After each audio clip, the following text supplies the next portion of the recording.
please check out our sponsor, Lear Capital. That's Lear Capital, the precious metals leader.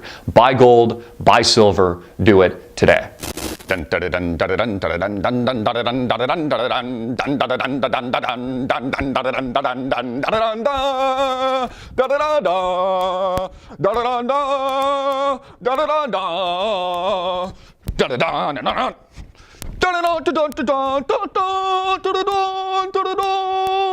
Rand Paul 16.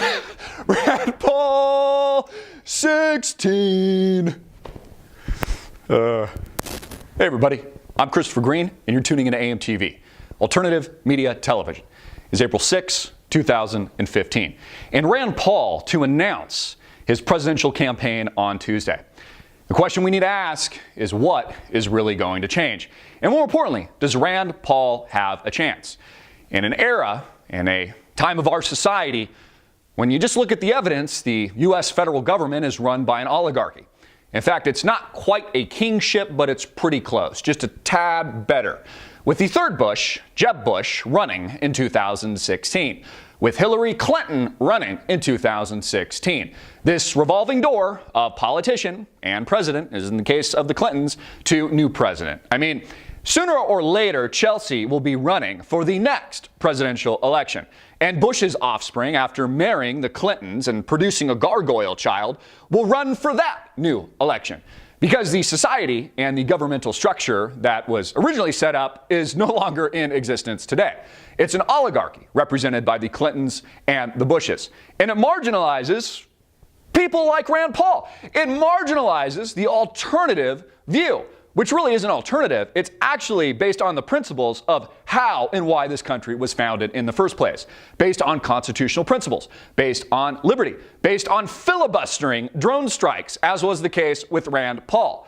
You know, many of the libertarian community, myself included, really identifying with his father, Ron Paul, who refused to compromise. Now, Rand, mainlining a little bit, pushing forward, has a better chance than his father. But the question we need to ask, is it a realistic one?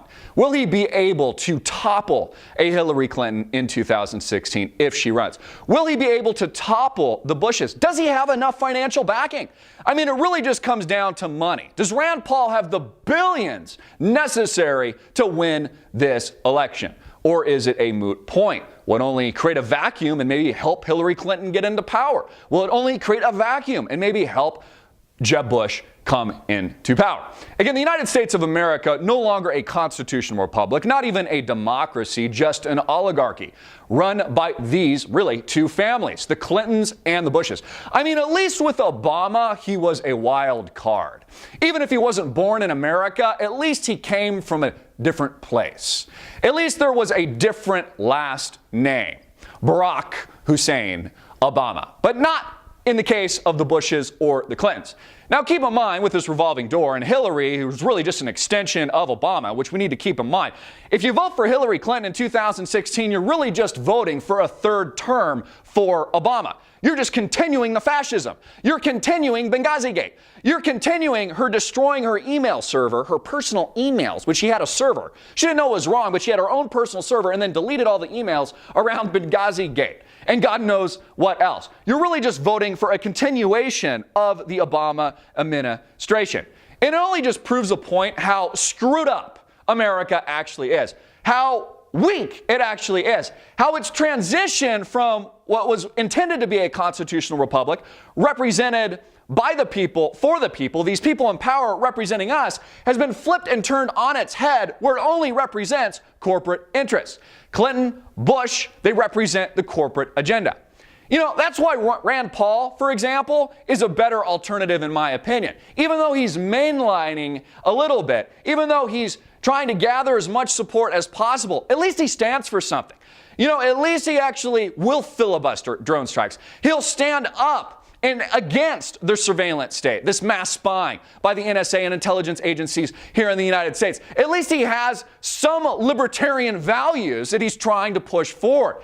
And he's standing up for the U.S. Constitution. He may not be perfect. He's not really my favorite. I liked his father better. But you know what? I would much prefer and much rather have Rand Paul as the President of the United States in 2016 than anybody else. And who knows? Maybe he's smarter than we think.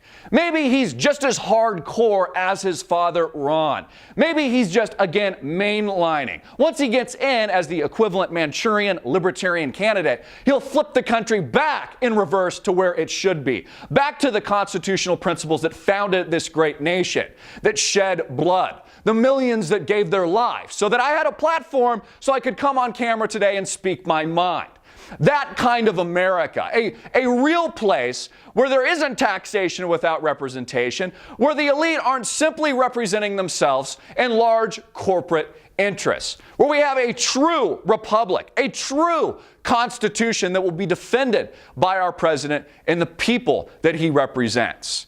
You know, if I'm going to vote at this point, I vote Rand Paul, 2016, the only libertarian mainlining candidate. He might not be perfect, but he's a lot better than Clinton or Bush, the two oligarchical families that run and rule America today. I'm Christopher Green. Get this video out everywhere, make it viral, hard-hitting it in your face, and click the link below to support our sponsor.